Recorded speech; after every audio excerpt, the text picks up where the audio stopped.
ما روز آزادی برآمدم و خیلی اومدم پیش فرزندا. خیرت که خدا با شکر میکنم که فرزندای با مهنت و با همون زمینایی که میکاریدیم همین با آموخته کرده بودم. خیلی ریسک خداوند میتید. بعد محکم شدنی منم فرزندا همین ای خیلی که پیش قطعی من کار میکردن همین زمینای کار کردن خیلی دودارا.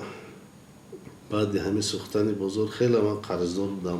اینا همه هم میدونست.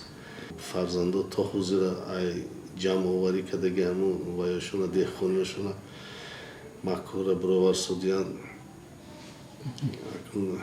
قرضای کنده دو فرزندی کلونی قریب که سنی سالشون هم خیلی وای شدگی اینو رو اویله دور کردن در کار. مناسبت با شما در زندان چگونه؟ با چی مناسبت میکردن؟ مناسبت همه حرمت میکردن.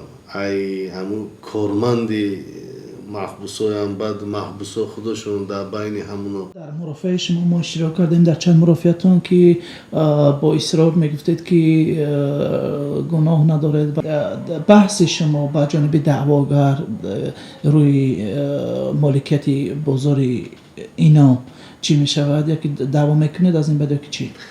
اکنون خیلی من خیلی که من خودم با دیگرای هم میدونم 6 بار خونه خدای دیده آمدم.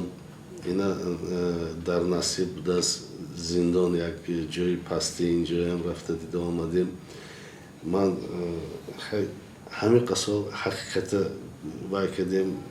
ای پشت حقیقت بودیم که همین حقیقت وای شود. حقیقت برای حقیقت شدنش حالی هم امید دارم اگر همین وایو با گوشی اگر جنوبی حالی رسد.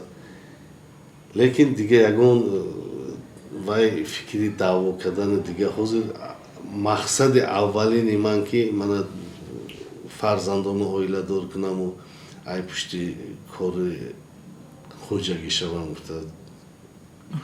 برای همین کوشش میکنیم. چه ها رو در زندان آموختید و خبرها رو از اونجا پیگیری میکردید؟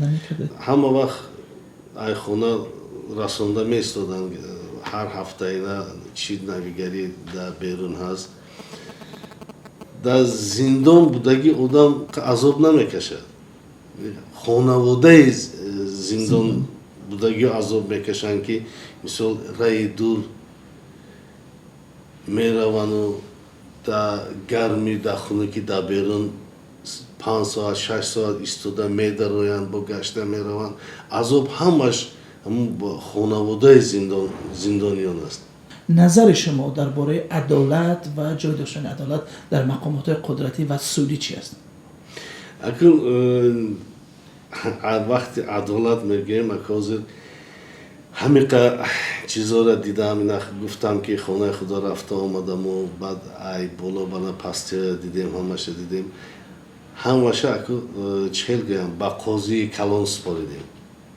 عدالت خداوند در روز محشر اجری و ای خداوند طلب میکنم.